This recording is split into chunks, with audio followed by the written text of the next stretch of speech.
अच्छा, जब तुम्हारी इच्छा ही है कि मैं ही उपदेश करूं तो सुनो। सब शास्त्रों का सार तुम्हें बता रहा हूं कि हर समय नाम जप होना चाहिए। पकड़ते रहो, बहुत सुंदर सुंदर शिक्षाएं महाप्रभु ने दी। सब साधनों का सार है हर समय नाम जप होना चाहिए। पहला, प्रेम की उपलब्धि केवल नाम स्मरण से ही होती है। सेवक जी महाराज कह रहे, प्रेम मूल यह नाम है, प्रेमी रसिक जपत यह नाम, प्रेम मगन निज बन विश्राम। नाम स्मरण सर्वश्रेष्ठ सुख का साधन है। नाम स्मरण प्रेम उपलब्धि करता है। बस समझना यह है कि नाम स्मरण कैसे बन के किया जाए। प्रेम प्राप्ति के लिए सबसे पहले साधु संग करना अत्यंत आवश्यक है। साधन है नाम स्मरण। नाम स्मरण की पूर्ति, नाम स्मरण करना, नाम स्मरण बढ़ाना, नाम स्मरण बचाना, ये साधु संग से होता है। शास्त्रों में ढूंढो तो हर बात का आपको प्रमाण मिलेगा। श्री ध्रुवदास जी कह रहे, भजन न होई संग बिनु, भजन बिना नहीं प्रेम। भजन के बिना प्रेम नहीं होगा, भजन बिना साधु संग के नहीं होगा। तो बोले साधन को हरि भजन है, कै सत्संग सहाय। साधु संग सहायता करता है भजन करने में, भजन बढ़ाने में, भजन पचाने में। साधु संग सबसे पहला कर्तव्य है भगवत प्राप्ति का, कि साधु संग करे। साधु संग से नाम कीर्तन। तुम्हें तुम्हारे पिता की कसम है, वीडियो को लाइक करो और चैनल को सब्सक्राइब करो। धन्यवाद। ये साधन प्राप्त होने लगते हैं। जंतुर, कलावा, भस्म, राख, एक को बात नहीं कही, नहीं। साधु संग से नाम कीर्तन, सत्संग, भगवत लीलाओं का कथन, श्रवण और नाम जप, ये प्राप्त होता है। पकड़ो, यह है साधु संग। इन्हीं जो साधन बताए साधु संग से, इन्हीं साधनों को पकड़ना चाहिए। संसारी लोगों से किसी भी तरह का वैरागी का कोई संबंध नहीं होना चाहिए। हमें लगता है आज जो अभी चर्चा शुरू हो रही है, ये वैराग्य बहुत आगे अच्छे उपदेश हैं, ये पकड़ लेना चाहिए, महाप्रभु के उपदेश हैं। विरक्त को चाहिए कि अगर वो एकांत में बैठ करके सोचे कि मेरा कौन, तो पूरा घूमने पर मन को कोई अपना नहीं मिलना चाहिए। गुरु कृपा से आज तक ऐसा ही है।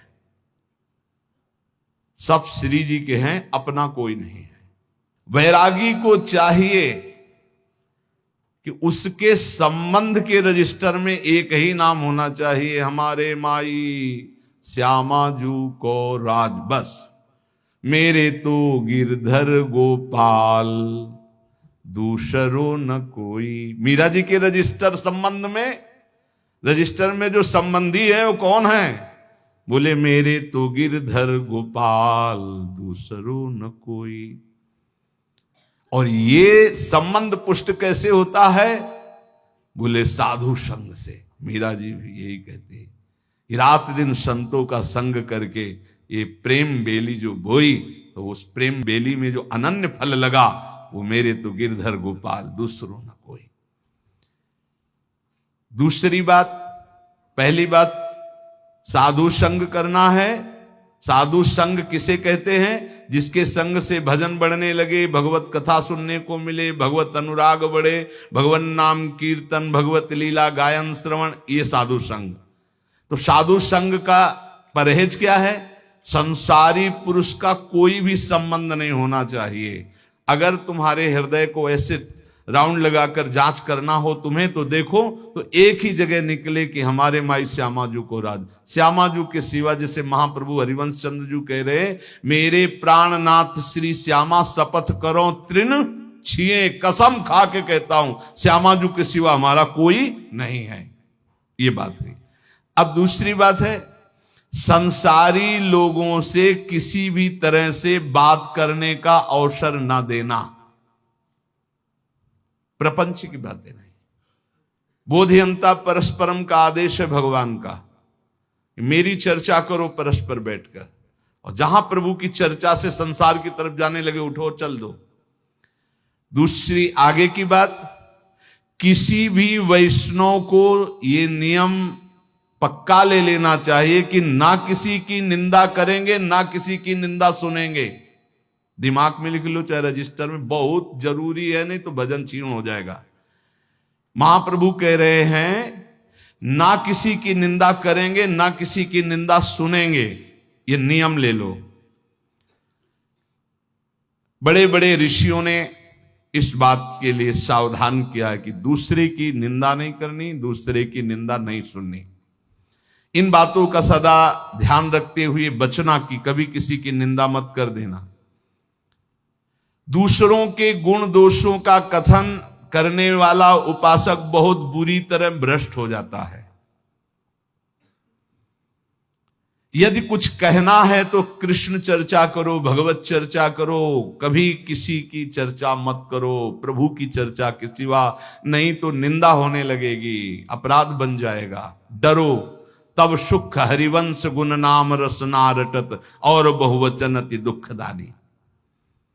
कोई कितना भी अवगुणी हो उसके अवगुणों की चर्चा मत करो। तुम्हें तो अपना हृदय निर्मल करना है। तेरे भावे जो करे भलो बुरो संसार, नारायण तू बैठ के अपनो भवन बुहार। देखो ध्यान से सुनना, चाहे कितना बड़ा कोई ज्ञानी हो, ध्यानी हो, जपी हो, पंडित हो, जहां उसने किसी की भी निंदा का वाक्य मुख से निकाला वहीं पतित हो जाएगा, गिर जाएगा, भ्रष्ट हो जाएगा। निंदा ऐसे होती कि यार वो तो बहुत सुंदर बोलते हैं, ऐसा है वैसा है, अच्छी अच्छी बातें निकलते हैं, पर जो है उनको ऐसे नहीं। वो जहां पर लगाया तो तुम्हारे पर लग गए, उड़ जाओगे। किसी के भी दोष की वार्ता ना करो, एक भी दोष चर्चा ना करो। महाप्रभु कह रहे जो दोष चर्चा करोगे तुम्हारे हृदय में दोष प्रवेश करके तुम्हें नष्ट कर देगा। ये अनुभूत बात है, अनुभूत बात, ये अनुभूत। दोषों के परमाणु बड़े सूक्ष्म होते हैं। जब तक तुम दूसरे की निंदा नहीं करोगे, दोष वर्णन नहीं करोगे, मान लो दोष दर्शन हो गया पर वर्णन नहीं किया तो वो नष्ट हो जाएगा, तुम्हें फांस नहीं पाएगा। लेकिन जहां तुमने दूसरों के दोषों का वर्णन किया, निंदा की, तहां तुम निंदनीय बन जाओगे, तुम्हारी निंदा होने लगेगी। ज्यों ज्यों तुम दूसरे की निंदा करोगे त्यों त्यों अच्छे परमाणु नष्ट होते जाएंगे, गंदे परमाणु बढ़ते जाएंगे। हृदय की पवित्रता, सरलता, सच्चिरता और ज्ञानार्जन, भजन, सद्वृत्ति सब नष्ट हो जाएगी और मोह का साम्राज्य हो जाएगा, अज्ञान का। डरो, बहुत खतरनाक खेल है। भक्तन की निंदा अति बुरी, भूल करो जिन कोय, कि सुकृत बहु जन्म के छिन में डारे खोए। इसलिए वैष्णव का परम धर्म है कि वो किसी की कभी भी निंदा ना करे और ना सुने। अदोषदर्शी वैष्णव होता है। सुनो, भगवत भक्त जो महात्मा हैं, भागवत हैं, साधु पुरुष हैं, उन्हीं के बीच में बैठो। ऐसे लोगों के बीच में मत बैठो जो एक दूसरे की निंदा करते हैं। ऐसे लोगों के बीच में मत बैठो जो मान प्रतिष्ठा की चाह रखते हैं, जो भोगों की चाह रखते हैं, जो काम तृष्णा वाले हैं। ऐसे लोगों का संग बिल्कुल मत करो। संगम त्यजेत मिथुन व्रतिनाम मुमुक्षु। विरक्त को चाहिए कि सदैव बचकर रहे ऐसे लोगों से, क्योंकि इनके परमाणु ऐसे होते हैं कि विरक्त की विरक्तता नष्ट हो जाएगी। इस वैराग्य के मार्ग में विषयी पुरुषों से बचना ऐसे बताया गया कि जैसे तुम्हारी गोद में सांप गिर जाए तो क्या करोगे? पहले झटकोगे, बाद में विचार होगा। ऐसे विषयी पुरुषों पर विचार करने की जरूरत, पहले झटको, दूरी हटो। अगर तुम वहां रहे तो सांप का जैसे काम है कि वो काटी लेगा, ऐसे विष चढ़ जाएगा, विषय रूपी विष चढ़ ही जाएगा पक्का। बहुत विचित्र, तो बड़ी विचित्र लीला है। इसलिए विरक्त को निरंतर भगवान नाम जप, भगवत लीला का गायन, भगवत लीला का श्रवण और विषयी पुरुषों के संग का त्याग और दूसरों की निंदा, दोष और इस प्रकार की सुनना, कथन करना, इसका त्याग, ये बैरागी के सुदृढ़ नियम है। और सुनो, मैं तुम्हें वैष्णव के संक्षेप में मुख्य मुख्य धर्म बताता हूं। पहला, ग्राम्य कथा और भोग कथा एक कभी नहीं देखनी चाहिए, न सुननी चाहिए। ग्राम्य कथा में सांसारिक बातें, भोग कथा में जो विषय भोगों की। मोबाइल वाले वैष्णवजन सावधान, बिल्कुल ऐसा भयावह मोबाइल है कि अगर आप सावधान न रहे तो नष्ट हो जाएंगे। भगवत लीला कथा सुनने के लिए आपने मोबाइल खोला तो जहां लीला कथा आ रही वहीं बगल में भोग कथा और संसार कथा के भी वीडियो है। आपने इसे टच किया तो लीला शुरू हो जाएगी और तुम्हारी लीला बिगड़ जाएगी। बहुत संभल कर, बहुत संभल कर। छोटे छोटे बच्चों की वो बुरी दशा हो रही इस मोबाइल के कारण, पर बहुत लाभ भी मोबाइल से है, तो इसलिए लाभ लो, अवगुण का त्याग करो। ग्राम्य कथा सुनना और भोग कथा सुनना मानो अपने वैराग्य की आग लगा लेना है, वैराग्य को नष्ट कर देना है। ग्राम्य कथा सुनने और कहने वाला निश्चित विषयी बन जाता है। बचना चाहिए विषयी पुरुषों से। बहुत विचित्र है, बस बस शब्द मान लीजिए, ग्राम्य कथा भोग कथा इससे दूर, बहुत दूर। दूसरा, वैष्णव को अच्छे अच्छे स्वादिष्ट पदार्थ नहीं खाने चाहिए। भोजन में जो नीरस पदार्थ हो वही लेने चाहिए, इससे विषय लोलुपता नष्ट हो जाती है। अच्छे अच्छे पदार्थ स्वादिष्ट हटा के और नीरस पदार्थ वैष्णव को लेने चाहिए। ऐसे पदार्थों के खाने से विषय भोग की कामना बढ़ती है, महाप्रभु चैतन्य जो कह रहे हैं। तीसरा, अच्छे चमकीले कीमती स्वच्छ वस्त्र वैरागी को नहीं पहनने चाहिए। संतों से हमने गुरुजनों से सुना कि कभी दोनों कपड़े नीचे ऊपर के नए नहीं होने चाहिए, एक पुराना एक नया। अगर नीचे का नया है तो ऊपर का पुराना। शब्द देख लो, कह रहे अच्छे कीमती वाले, चमकीले, लप लप एकदम नहीं, और स्वच्छ नहीं, मलिन। मलिन वस्त्र, कम पैसे का वस्त्र, पुराना वस्त्र। अगर फट रहा है तो एक बदल सकते हो, एक पुराना। ऐसी रहनी से रहना चाहिए। अच्छे चमकीले स्वच्छ महंगे ये वस्त्र नहीं होने चाहिए बैरागी के। ये साधक को, बैरागी साधक को नहीं पहनने चाहिए। चौथा, कोई भी तुम्हारा सम्मान करे तो तुम उसे स्वीकार मत करो। दो प्रकार से, एक तो पंचांगों प्रणाम कर रहे आप करो, अगर ऐसा नहीं है तो आप तत्काल विचार करो कि ये गुरु और इष्ट के लिए प्रणाम हो रहा है, क्योंकि तिलक गुरु प्रदत्त, वेश गुरु प्रदत्त, जीवन गुरुदेव का, ये गुरुदेव और इष्ट का प्रणाम हो रहा है। स्वयं कभी स्वीकार नहीं करना चाहिए, क्योंकि मान सम्मान स्वीकार करने से अभिमान आता है, और अभिमान से सारे साधन भागवतिक ढक जाते हैं, नष्ट हो जाते हैं। जहां अभिमान आया तो फिर विकार परेशान कर देते हैं। जैसे नारद जी को थोड़ा आ गया कि मैं काम विजयी हूं, तो फिर आगे की चरित्र सुना ही है। पांचवा, अपने को तो सम्मान नहीं लेना, लेकिन दूसरे का सम्मान जरूर करना है। दूसरे को इतना सम्मान दो मानो भगवान हमारे पधारे हैं, ऐसा भाव। यहां तक वर्णन कि यदि आप श्री जी की सेवा कर रहे हो, कोई वैष्णव आ गए तो श्री जी को ऐसे पधरा दो, जैसी स्थिति में हाथ जोड़कर खड़े हो, पहले वैष्णव का सम्मान करो, फिर श्री जी की सेवा करो। जैसे अपने आत्मस्वरूप प्रभु का सम्मान, ऐसे आए हुए घर में संत का, वैष्णव का सम्मान करे। उनके सामने अपने को अत्यंत दैन्य तुच्छाति तुच्छ समझे, इससे श्री कृष्ण बहुत प्रसन्न होते हैं। छठवां, खाते समय, स्नान करते समय और क्रियाओं के समय नाम छूट जाता है। कुछ ऐसे समय हैं जिनमें भजन में विघ्न पड़ता है, तो उन अवस्थाओं में सावधान रह करके नाम को पकड़े कि छूट ना जाए। जैसे भोजन पा रहे हैं, स्नान कर रहे हैं, कोई क्रिया कर रहे हैं, किसी व्यक्ति से मिल रहे हैं, इनमें भजन छूटता है। सावधान होकर वैष्णव को भजन पकड़ना चाहिए कि खाते पीते, चलते फिरते, मिलते, व्यवहार करते भी नाम जप ना छूटे। नाम जप से बहुत जल्दी श्री कृष्ण प्रेम प्राप्त होता है।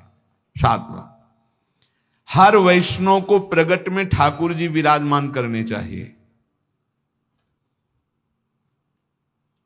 नाम, राधा नाम विराजमान, छोटा सा राधा नाम, जरा सा इत्र, स्नान कराया, इत्र लगा दिया, भोग लगा दिया, पर सेवा जरूर होनी चाहिए। बिना सेवा के कोई वैष्णव नहीं होना चाहिए। प्राय ऐसा होता है, कोई शालीग्राम जी रखते हैं, कोई गोपाल जी रखते हैं, कोई, पर ठाकुर सेवा प्रत्येक वैष्णव के पास होनी चाहिए। जो परम पवित्र मन वाले हो चुके हैं वो मानसिक सेवा भी कर सकते हैं, प्रगट सेवा और मानसिक सेवा आराध्य देव की। उपासक को चाहिए कि बनावटीपना बिल्कुल तुम्हारी साधना में नहीं होना चाहिए। बनावटीपने का मतलब होता है कि जैसे ऐसे बैठे हैं, सहज में ऐसे बैठे हो, 4 लोग दर्शन करने आते,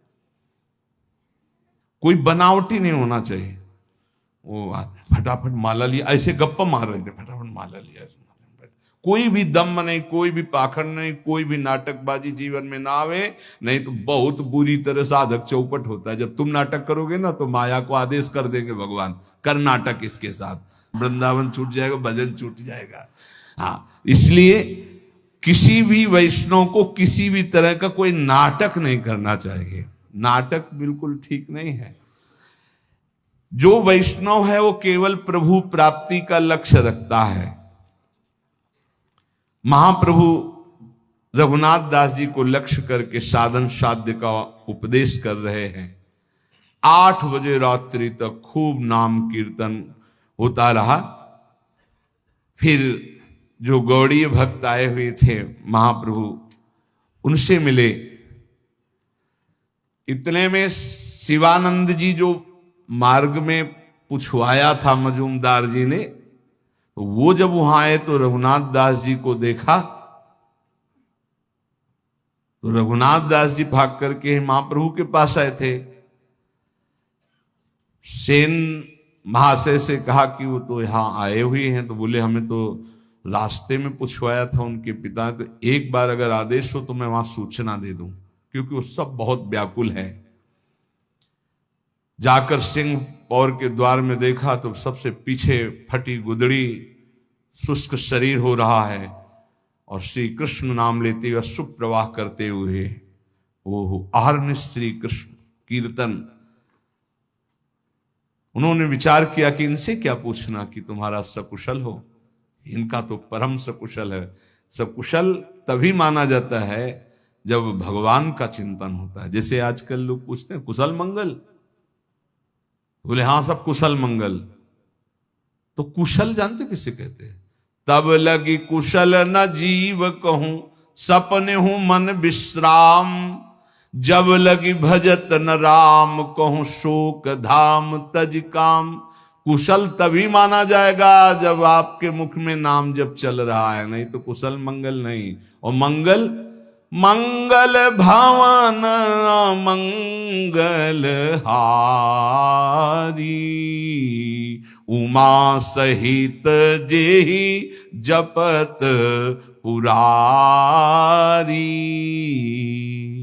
मंगल भवन भगवान का जो स्वयं उमा सहित भगवान शिव नाम जप करते हैं। यदि नाम जप नहीं हो रहा तो कुशल मंगल नहीं तुम्हारी।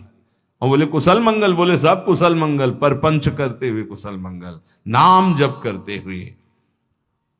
सेवक ने तत्काल पत्र लिखा, शिवासेन ने पत्र भिजवाया जगन्नाथपुरी से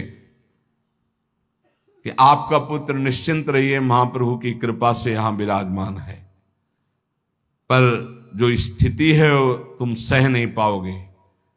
रघुनाथ दास सिंह पौर द्वार पर खड़े होकर भिक्षान जो मिलता है उसी को पाते हैं, और किसी से कोई और सुख सुविधा नहीं लेते। जब उनके माता पिता के पास पत्र पहुंचा तो हाय हाय मच गया कि अरबों खरबों की संपत्ति और बेटा भीख मांग रहा है सिंह पौर द्वार पे। माता तो मूर्छित हो गई है सुन करके कि कैसे मेरा रघु जीता होगा। पिता ने अपने पुत्र के लिए तत्काल 4 रसोई, नौकर, सब 400 स्वर्ण मुद्राएं साथ में, जाओ रोज रसोई बनेगी, अच्छे से अच्छे पदार्थ मेरे रघु को। अगर वो बैरागी बन के रहना चाहता है तो ऐसे रहे। हर माता पिता की ऐसी व्यवस्था। रसोईया जगन्नाथपुरी आया, 400 स्वर्ण मुद्राएं और कई रसोइये, कई नौकर। अब सुविधाजनक सुंदर भोजन बनाकर,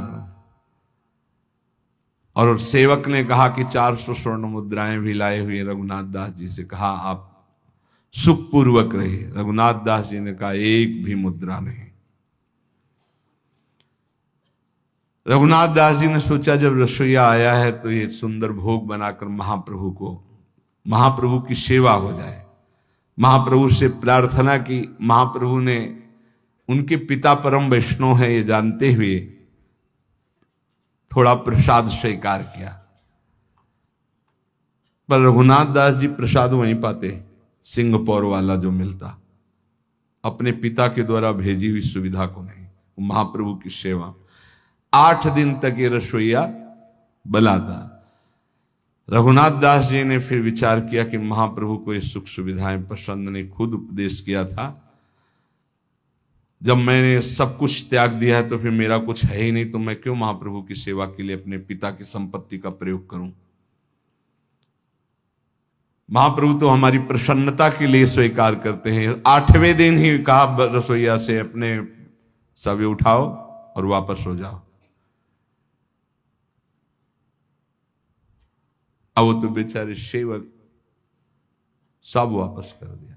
आप विचार करो कैसा वैराग्यमय जीवन है। प्रभु ने कहा स्वरूप ठीक किया रघुनाथ ने। ध्यान रखना, ये विषयी लोगों का अन्न खाने से रजोगुण की वृद्धि होती है। उनके धन में ममता के परमाणु रहते हैं। महाप्रभु चैतन्य देव कह रहे हैं घर वालों के धन में ममता के परमाणु रहते हैं। संसारी लोग कामना शून्य होकर तो अपने जामाता को भी नहीं खिलाते, औरों की तो बात क्या। मलिन बुद्धि वालों का अन्न खाने से कभी कृष्ण नाम जप नहीं होता, कृष्ण नाम कीर्तन नहीं होता और श्री कृष्ण प्रसन्न नहीं होते। जहां तक हो सके इन विषयी पुरुषों के अन्न से बचना चाहिए। रघु ने ठीक किया। आज तक में जो जाता था केवल प्रेम संकोच के कारण जाता था। बड़ा अच्छा किया, बहुत सुंदर किया। रघुनाथ का त्याग और वैराग्य प्रशंसनीय है, महाप्रभु ने कहा। रघुनाथ दास जी ने अब वहां भी मांगने के खड़े होना बंद कर दिया, क्योंकि लोग परिचित हो गए थे कि इतने बड़े धनी मानी के तो स्वादिष्ट स्वादिष्ट पदार्थ खरीद कर रघुनाथ दास जी को देने लगे थे। भिक्षा लेना बंद कर दिया। एक क्षेत्र में जाते जहां अन्न बंटता था, दाल और महाप्रसाद ही बंटता था केवल, तो सायंकाल जाते जो बचा खुचा होता वहां से ले आते थे। महाप्रभु ने कहा रघुनाथ दास अब सिंह पौर पर नहीं खड़ा होता, क्योंकि दर्शन करके आते तो दिखाई नहीं देता, तो कहां से प्रसाद पाता है। तो उनका प्रभु अब वो एक क्षेत्र में जाते हैं और वहां से बचा हुआ दाल और महाप्रसाद ले आते हैं और उसी को पा लेते हैं। प्रभु ने संतुष्टि पूर्वक कहा ये सर्वोत्तम कार्य किया। सिंह द्वार पर भिक्षा की लालसा से हर व्यक्ति का मुख देखने की इच्छा होती कि ये दे दे, शायद ये दे दे। अच्छा किया। महाप्रभु ने जो कहा वो शब्द ये है कि इस तरह से वृत्ति रखना वैश्यावृत्ति कहलाती है कि ये व्यक्ति आ रहा कुछ दे देगा, ये व्यक्ति आ रहा कुछ दे देगा, ये व्यक्ति आ रहा है। नहीं, मुख में नाम और चित्त में दूसरे का चिंतन बिल्कुल ठीक नहीं। जिसका नाम उसी का चिंतन। अच्छा किया उसने। एक बार चला जाएगा, क्षेत्र से ले आएगा, भजन करेगा, अच्छा है। स्वरूप गोस्वामी जी रघुनाथ दास जी को बताया कि महाप्रभु ने बहुत अच्छा कहा है। रघुनाथ दास जी ने सोचा फिर कुछ गड़बड़ी है। एक बार हम ये कह रहे थे कि जब गुरुजन प्रशंसा करें तो एकांत में बैठकर तुम रोना कि कोई तुमसे अपराध बन गया क्या कि तुम्हारे गुरुजन प्रशंसा कर रहे हैं। ये बात ध्यान रखना। बहुत प्रवीण थे रघुनाथ दास जी ने सोचा कुछ तो अभी त्रुटि रह गई। फिर रघुनाथ दास जी ने क्षेत्र जाना बंद कर दिया। अब रात में जो महाप्रसाद फेंक दिया जाता, जिसे गाय भी नहीं पाती थी, ऐसा उस महाप्रसाद को रात्रि में उठा के लाते जो ऐसे, फिर उसे जल में डाल करके जो सड़े सड़े चावल वो हटा देते, फिर ऐसे इतना बस उतना पाते हैं रात दिन भजन। एक दिन महाप्रभु ने पूछा कि तुम्हारा रघु बहुत दुबला हो गया, तो बोले क्षेत्र से भी त्याग कर दिया भोजन लाना। अब वो है महाप्रभु ने कहा इतना सुंदर अमृत अकेले अकेले पता है, अब निमंत्रण नहीं करेगा मेरे को, मुझे जाना पड़ेगा। फटी गुदड़ी के सिवा कोई दूसरा कपड़ा नहीं, एक लंगोटी, फटी गुदड़ी और रात्रि में फेंका हुआ महाप्रसाद जो बिकता नहीं था, जिसको शब्दों से उच्चारण नहीं कर सकते क्योंकि प्रसाद है, जो बिकता नहीं था, जो कोई पा नहीं सकता था, वो तो वहां की गाय आदि वो भी नहीं पाती थी, वो उठा के लाते। तब का ओहो निष्किंचना अवस्था इसी का नाम है। जो जिह्वा को संयम में कर लेता है, जो सहनशील है, जो तितिक्ष है, वही बैरागी है।